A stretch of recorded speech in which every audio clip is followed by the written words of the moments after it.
we need to discuss some of the tactics that the British did and some of the promises and treaties that they engaged in during this war to show us the reality of what post-World War I will happen. And there are three primary promises that we're interested in. There are three primary correspondences and promises that we're interested in. Number one, the promises to the Arabs.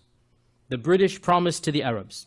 Beginning in July 1915, the British High Commissioner of Egypt. Now, who's the High Commissioner? High Commissioner is basically higher than an ambassador. He's like a governor who represents the British interests in that region. So he is the highest ranking British diplomat in the entire Middle East. And Egypt was already basically a British protectorate by the time. So the British High Commissioner in Egypt, his name is Sir Henry McMahon. Sir Henry McMahon. He is the one who starts thinking of different tactics of sending T.E. Lawrence as well. And Sir Henry McMahon begins a series of correspondences with the Sharif of Mecca. Who is the Sharif of Mecca? We have a picture of the Sharif of Mecca over here. Sharif Hussein ibn Ali, the Sharif of Mecca.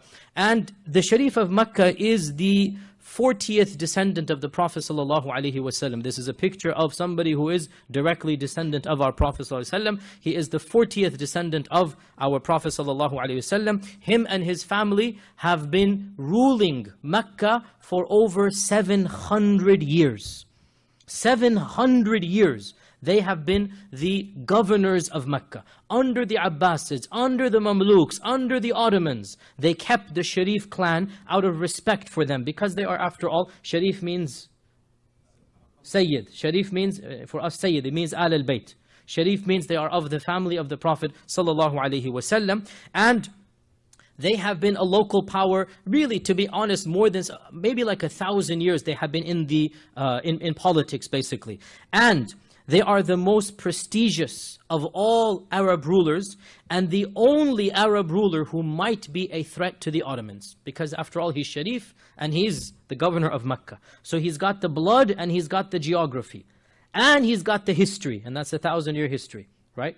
So if anybody is going to be a unifying force for the Muslims against their Khalifa, you understand?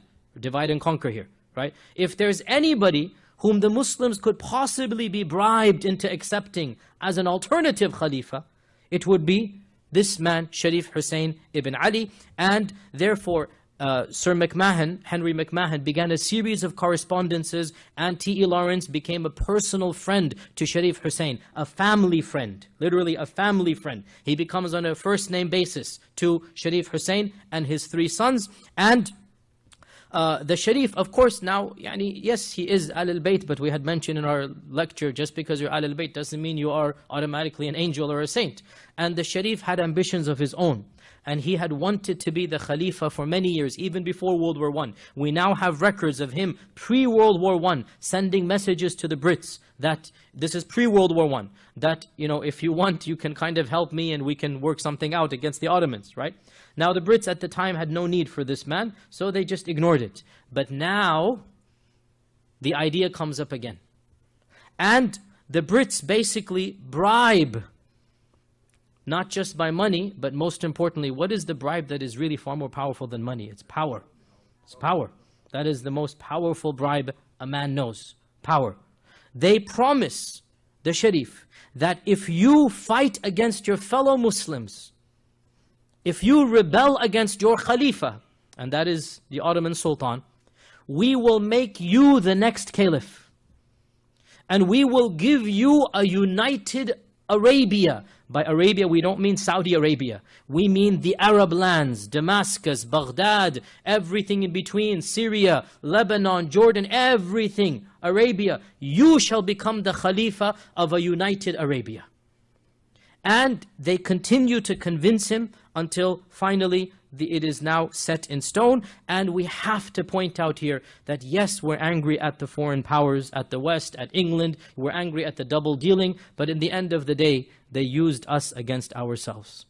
In the end of the day, we have to put the blame where also it lies. And Muslims are also guilty, just like every other party is guilty. And we have to acknowledge the greed and the power struggles on all sides. And here we have a copy of one of those letters. If you take a look at it on your slide, this is a copy. If you look at the date, can you see the date on there?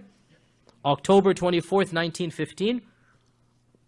I want you to read this, that subject to the above modification, Great Britain is prepared to recognize and support the independence of the Arabs in all of the regions within the limits demanded by the Sharif of Mecca. Notice, very clear here. This is the original letter, by the way. You see Henry McMahon, you see the signature. This is the original letter.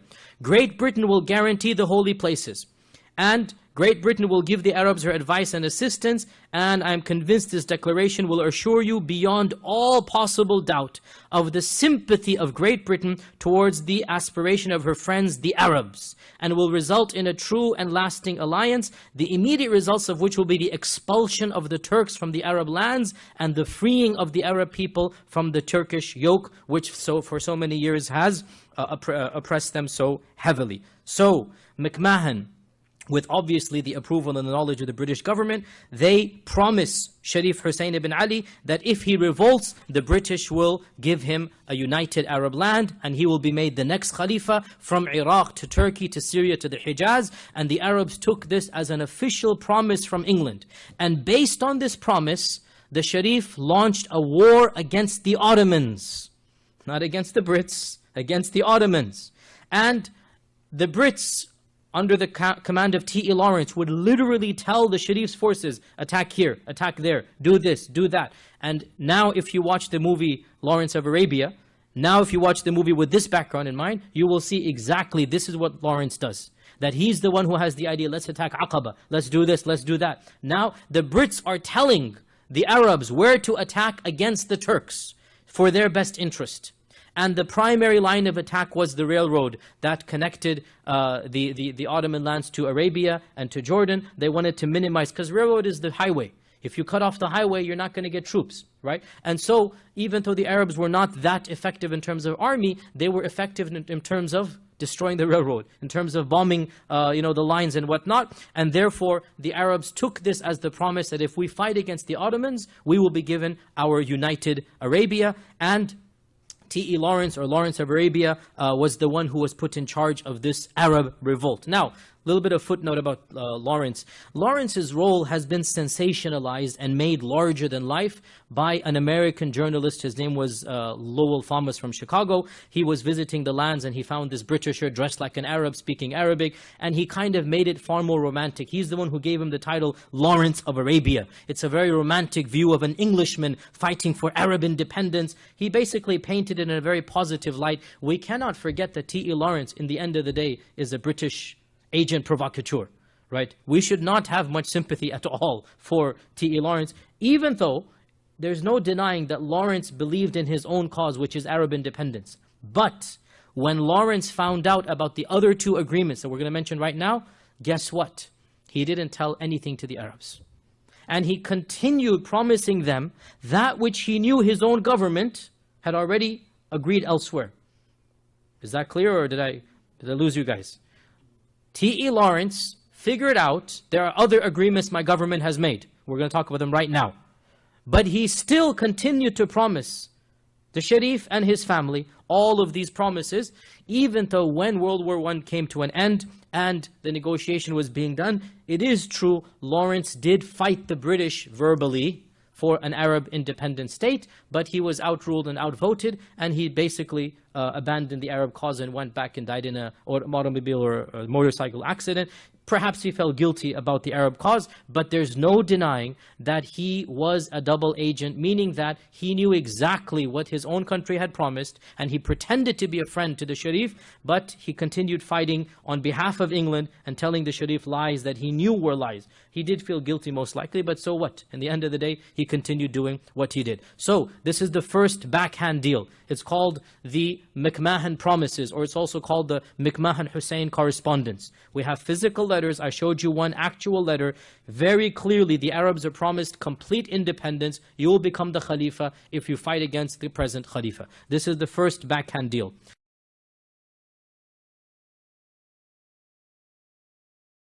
The second one, which was far more sinister, was the something called the Sykes-Picot Agreement. And this is really of the most important agreements. Now, remember that the McMahon letters date back to 1915. Guess what? in 1915, the same year that the Brits are promising the Arabs independence, they have begun another series of negotiations. This time with the Russians and the French. Now, the Russians and the French are on their side. Right? The Russians and the French are on their side. And the Russian foreign minister and the British foreign minister and the French foreign minister, they met a number of times, figuring out what is to be done if we win. Notice the greed. In 1915, they're already eyeing the prize. In 1915, they're going to wonder, how are we going to slice this pie? How are we going to divide this cake amongst us? You get the point here, right? If we win, what are we going to do? We don't want to fight in public. Let's hash it out right now. And so Russia demanded, they want Istanbul. And they want the main land of Turkey. Why? Because we just said that in order to get to the ocean, you need to go through Istanbul. Also, Russia had vested interests in Armenia. Armenia and Turkey always had a conflict between the two, and Russia was very pro-Armenian. So they wanted basically the main Ottoman lands, if you like. And France wanted a protectorate in Lebanon, what is now Syria. They wanted chunks of Syria. And England demanded the bulk of the Arab lands, and that is basically Iraq and Transjordan and the Hijaz. This is what they wanted, and eventually they agreed to this type of share, and this is called the Sykes-Picot Agreement, Sykes-Picot, the Sykes-Picot Agreement, after the British and the French, the ministers who actually negotiated the treaty, and it was agreed upon by all three governments in utmost secrecy. And we have the original map of the Sykes-Picot Agreement. If you see this, that is the actual original map, and if you look very carefully, you cannot probably see it there, but there is the signature of Sykes and Picot right at the bottom. Do you see my mouse? How come you don't see my mouse? I don't know why you don't see my mouse. Okay, but on the bottom right-hand corner, you see the signatures of Sykes and Picot. Now, literally, they're gathered around a map, and they're figuring out who's going to get the red, who's going to get portion A, who's going to get portion B, and they're arguing, and they're drawing arbitrary lines here and there, and the modern Middle East is literally being carved out and argued over on a map and a table between the two or three of them. Each one is saying, no, this me, that me. Finally, the end map is in front of you. We still have the original map. And the only thing that comes to mind here is the hadith of the Prophet ﷺ reported in Musnad Imam Ahmad. It is only a matter of time. يُوشِكُ أَن تَتَدَاعَ عَلَيْكُمُ الْأُمَمِ. It's only a matter of time before the other nations will call one another to attack you. Just like people are called to eat from a common plate. Just like people are called to eat from one plate, they're going to be called to attack you. They're literally debating and negotiating who's going to get which share of the pie, which slice of the cake goes where, and eventually they agree to these arbitrary lines, and these arbitrary lines basically form the map of the modern Middle East to this day. And this is called the Sykes-Picot Agreement, and it was agreed upon in utmost secrecy. And the irony of ironies, the Frenchman was called François-Georges Picot, and the British was called Sir Mark Sykes. Both of them were ignorant of the Middle East. They had barely visited. Neither of them spoke Arabic. They're complete juhal of the situation. They're a bunch of diplomats, basically, right? They don't have first-hand experience or ground knowledge of the ethnicities, cultures, it's literally a map that they have not even been to. And they're arguing and debating who's going to get which portion on a piece of paper. And this forms the basis of the modern Middle East. The Sykes-Picot Agreement, most of the country's borders and whatnot were basically drawn out here in this secret agreement. Now, question arises, if it was so secret and top secret and secret, how did it get public? Well, brief footnote here, not quite relevant to us. In 1917, Russia had its own internal revolution, not relevant to us. And the Tsars were thrown out, and the Bolsheviks came to power. So the Tsar dynasty comes to an end, and the Bolsheviks come to power, and the Bolsheviks wanted to expose how corrupt the Tsars were, and how bad the Tsars were. So when they discovered these documents, they immediately went public with them. And the next day, New York Times heading, and The Times of London heading is basically secret agreement between England and Russia and whatnot that goes against the McMahon Promise, it goes against the Arabs' independence. Even the British public and the American public are now savvy to what's going on. Compare this to Edward Snowden and what he's doing in our times, right? This is the people leaking the secrets and whatnot, right? It was a source of great embarrassment to England that here we are promising the Arabs, and as we are promising them and signing letters with them, we're also signing letters with the Russians and with the French. But they managed to smooth it over, believe it or not. And wallahi, how naive the Muslims were. They managed to smooth it over and lie about it and say, oh, no, don't worry, we still promised to you, still valid. And the Arabs to the very end believed them. To the very end. Right until the peace conference of 1990, as we'll talk about, inshallah ta'ala, in a while. Now, in this agreement, England got control over Jordan and Iraq and Palestine, what is now Palestine and Israel. France was given the southeastern part of Turkey and Syria, and Russia was promised Istanbul and most of central Turkey and what is today Armenia. This is called the Sykes-Picot Agreement. That's the second of the three deals we want to talk about.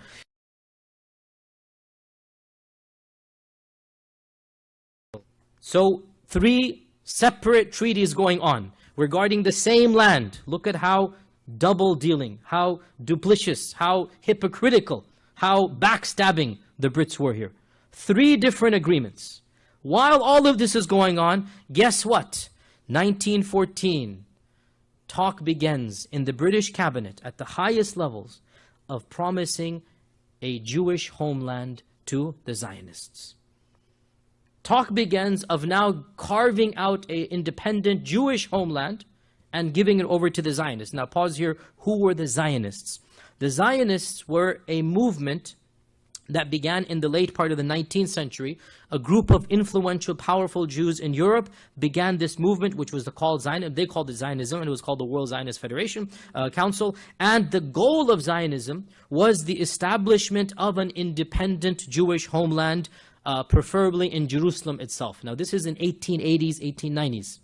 They're already talking about this type of talk. And the most influential people in this movement were Theodor Herzl, who was basically the founder of the Zionist movement, and then Chaim Weizmann, who eventually becomes the first president of Israel. Chaim Weizmann becomes the first president of Israel. Now, interestingly enough, in the beginning, the Brits tried to promise them another land. And they said, why don't you choose Uganda in Africa? It's easier for us. Go to Uganda. We'll give you Uganda. Have your own independent land in Uganda. Now remember, the Brits controlled 1/4 of the world at the time. The Brits controlled much of Africa and India and all of these lands, the Far East. They're all under British control. And many countries in Africa were British protectorates. So they wanted to give a country they felt wouldn't be problematic. So they tried to convince them to take Uganda. And if they had said yes, history would have taken a whole different turn. Israel would have been in Africa. In the heart of Uganda, there'd be Israel over there, right? But they insisted, no, we only want Jerusalem. Our eyes are on the prize. We want Jerusalem. And eventually the British negotiated out and they agreed to support the Zionist cause. Now, this leads to a very, very big question. Why?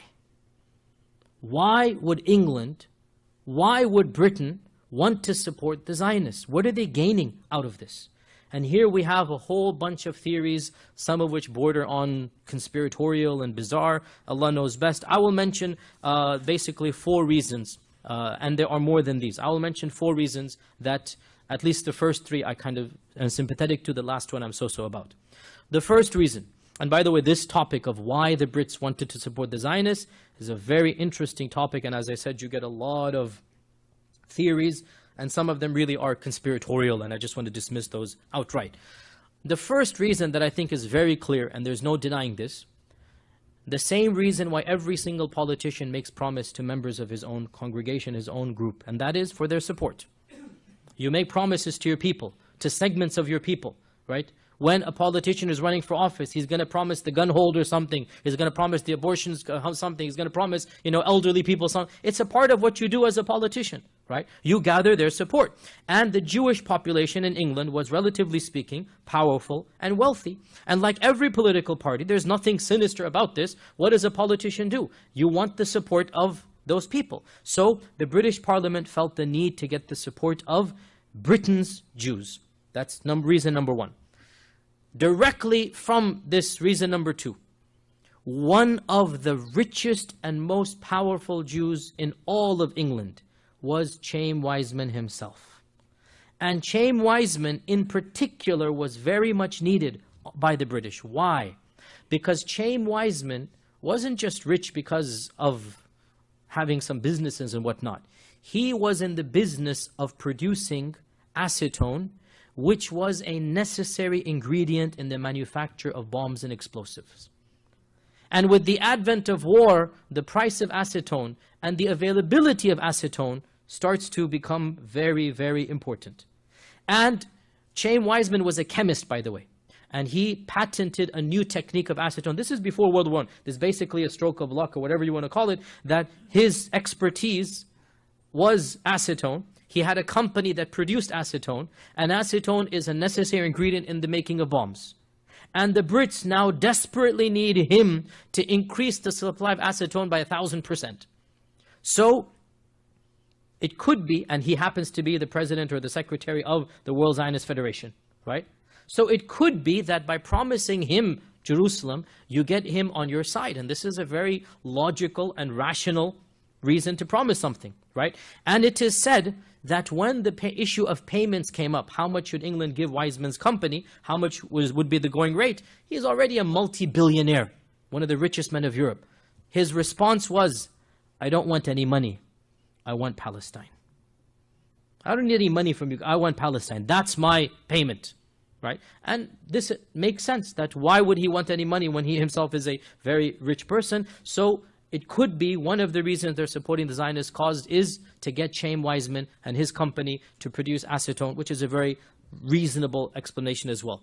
A third cause that is given, a third reason that is given, was hinted at by the person that was speaking in our video, and that is the Christian connection with Judaism and the fulfillment of the messianic prophecies of the second coming of Jesus. It is bizarre for most Muslims to know this, but actually many Christians are more pro-Zionist than most Jews. We as Muslims, most of us are ignorant about this. Some of the Christian fundamentalist groups are more pro-Zionist than Jewish groups. And the reason for this is because they believe that when the Holy Land is ready, Jesus Christ will return again. And they want to expedite the process. And no doubt fundamentalist Christians think Jews are misguided, but they think Jews are misguided because they haven't been updated yet. For us, they view us as being not even on the chart of misguidance. We're not even on that chart. We're completely off the charts. Jews are... They lost the plot because they didn't believe in Jesus. That's what they believe. For us, they believe we are not even on the path of guidance. So there's more sympathy to Jews, obviously, because in the end of the day, Jesus was a Jew. He came for the Jews. I mean, they all acknowledge this. There's more familiarity with the Jews, and we are considered to be heathens and barbarians and following a false prophet. That's their view. And the Prime Minister of England, Lloyd George at the time, was an ardent evangelical Christian. And he clearly had pro-Zionist and very Christian tendencies when he wants to conquer Jerusalem and whatnot. You saw yourself, his statements and whatnot. And there's no denying that there's an element of pro-Zionism coming out of a Christian theology. Okay, so this is reason number 3. And again, I don't see any conspiracy here. It's pretty obvious. You believe in something, you're going to do it. The fourth reason given, this is where I say, Allahu A'lam, it's a bit of a conspiracy. I don't know. I'll just say it, and I don't know if it's true or not. There is a theory, you'll find it in a lot of books, but I'm not an expert in this, so I just mention it and I'll leave it at that. That by promising Palestine to the Jews, this was a bribe to certain high-ranking officials in the White House to try to drag America into the war as well. And this is a theory that is given. And they mention some names and whatnot, that this was some type of, promise that America would also get involved. But, Allahu A'lam if this is true or not, but let me say one thing, and this is shocking to many of us, but it's historically true. Mainstream American Judaism was completely opposed to Zionism for the first 40 years of Zionism. Mainstream American Judaism, 1880s, 1890s, it was a European phenomenon. Zionism was a completely European phenomenon. American Jews, by and large, scoffed at the idea of an independent Jewish homeland. They thought this is ridiculous, we're happy where we are, we're acclimatized, we love America. There was no notion, and they did understand it would cause problems and whatnot, and mainstream Jews in America did not support Zionism until basically Hitler and World War II. That's when they felt the need to have an independent Jewish homeland, and this is well documented. This is not some type of theory. This is a known fact, that mainstream American Jews were not pro-Zionist. And whatever the reasons might be, eventually these discussions between European Zionists and the British government continued until finally in August 1917, the discussion reaches the British cabinet.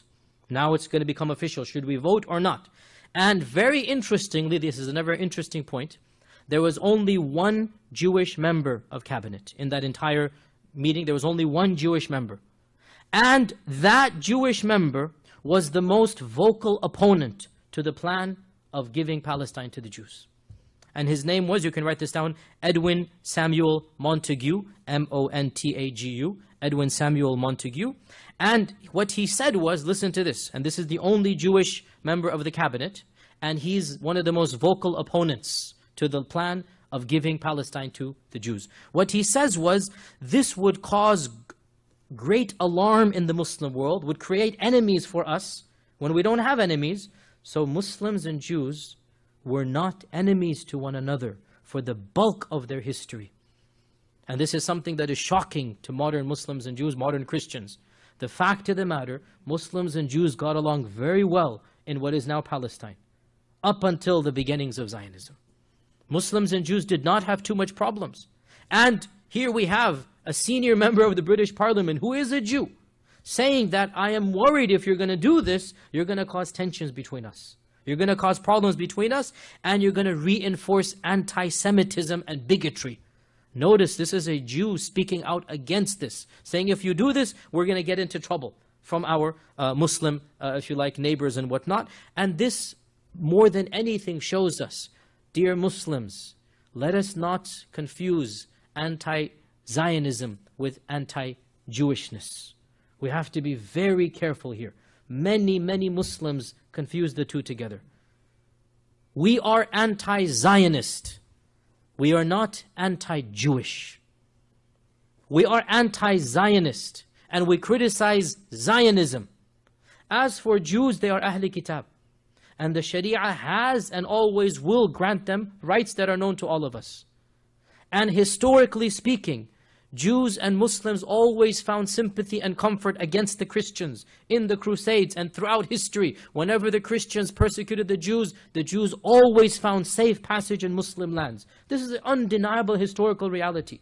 And that is why there were large groups of Jews living in Muslim lands up until the creation of Israel. You Arabs know this. Yemeni Jews, Moroccan Jews, Tunisian Jews, Jews around the world. There's a Jewish synagogue in Cairo, which is now empty because of Zionism, right? Jews flourished in Muslim lands. And historically speaking, there was not the type of animosity that exists right now.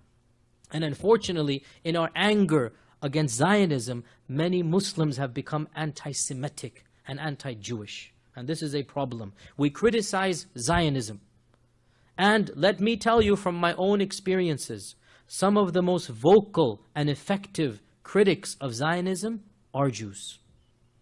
I repeat that. Some of the most vocal and effective critics of Zionism. Zionism is political Judaism. Zionism is a type of racism. We have no qualms about this. You are saying that somebody who's a Jew has the right to go to a land that he's never been in for 50 centuries. And he can take over the property and land of somebody who's right there. This is racism and ethnic cleansing in a way. We are opposed to Zionism. We are not opposed to the rights of Jewish people to be Jews. And our religion has always given them and will continue to give them these rights. And here we have in Edwin Montagu a very good example of a Jew standing up for the rights of the Palestinians and saying, if you do this, you're going to get us into trouble. Well, obviously, as you know, he was outvoted. And in any case, the opposition was minimal. He was one of a handful. And the cabinet basically allowed this to pass. And immediately, the British Foreign Secretary, Sir Arthur Balfour, eagerly wrote a telegram to Baron Rothschild, if you can show now on the screen. And this is the actual telegram that was sent. This is called the Balfour Declaration. This is called the Balfour Declaration. That is Sir Arthur Balfour. And he wrote a telegraph to Baron Rothschild. You have over here, "Dear Lord Rothschild, I have the pleasure." This is the actual Balfour Declaration. Look at the date, November 2nd, 1917. This is the actual telegraph that was sent. Yours, oh, here we go again. Yours, Arthur Balfour. And it says that His Majesty's government views with favor the establishment in Palestine of a national home for the Jewish people and will use their best endeavors to facilitate the achievement of this objective. It being clearly understood that nothing shall be done which may prejudice the civil and religious rights of existing non-Jewish communities in Palestine or the rights and political status enjoyed by Jews in any other country. This is the Balfour Declaration, dated November 2nd, 1917, and he wrote it to Baron Rothschild. And the Rothschilds, I mean, there's a whole bunch of, a whole tangent over here. The Rothschilds were well, who is Baron Rothschild? Baron Rothschild is the highest ranking, he is a lord, and the lord is like, there is no equivalent in America, but like he's higher than a senator. He's a lord, and he is the highest ranking Jewish, basically, member of the British Parliament and royalty. He is a lord in the House of Lords, and he is the highest ranking Jew in England, and so and he's also obviously a member of the World Zionist Congress. And so immediately Sir Arthur Balfour sends him the telegraph. And of course the Rothschilds is a whole different tangent over here. The Rothschilds is, how can I even phrase this? I mean, this is a dynasty that has spanned over 350 years. A Jewish banking dynasty that has branches to this day in Austria and England and France and America and Switzerland. And it is the pioneer, one of the pioneers of worldwide banking. And their net worth in today's value, back in the 1800s, would literally be in the hundreds of billions. The Rothschild family, there is no other equivalent in all of Europe. They transcended politics. They're so wealthy, they don't care who's in power. These are people that are the bankers and the people of wealth in a number of European lands, and they are still around to this day. One of their members is the founder of that famous Swiss bank. He's worth $100 billion or something. Well, the bank is worth, not him, but I mean, he's the president or whatnot. The family is still active to this day. So he writes the letter to Baron Rothschild, and he basically promises him that, look, you help us out, and you will get your state in Palestine. You will get your Israel. Now, the same land has been promised to three people, basically, right? Well, you can say when the British promised it to themselves, they feel they have the right to give it to the Jews now. So they're promising the Arabs freedom, and they've already negotiated with the French and German that they're going to keep Jordan, and then they've already said a part of Jordan will be given over to, Transjordan will be given over to the Zionists. Now, the Arabs and Muslims once again found out about the Balfour Declaration, because the Balfour Declaration was not top secret, unlike the Sykes-Picot Agreement. The Balfour Declaration was made public, and it was publicized in the newspaper. Once again, the Brits convinced the Arabs that don't worry about it, we'll deal with it when the time comes. And the Arabs basically went along. They fell for it again. That don't worry, we trust you, you guys are going to help us out. And they ignored the Balfour Declaration. And do realize that when all of this began, pre-World War I, only 5% of Palestine were Jews. The Jewish population was less than 5%. And they are being told that you're going to get a state in modern Palestine. I mean, in some cities, Muslims are 5% here in America. Probably in New York, we're more than that. Imagine if we are told, oh, you can get all of New York, don't worry. This is literally the promise that's being made, right? All of New York is yours if you just help us out. Well, how about the rest of the people of New York? All of this, we need to understand, this is what's going to happen now. That's exactly the tensions that are going to come. This is exactly the problem. And these are the three primary agreements that the Brits made, and it is undeniable that these agreements demonstrate the duplicity and the outright hypocrisy of England and the double-crossing role that they played in promising different people different things, and in particular, how they backstabbed the Arabs and the Muslims.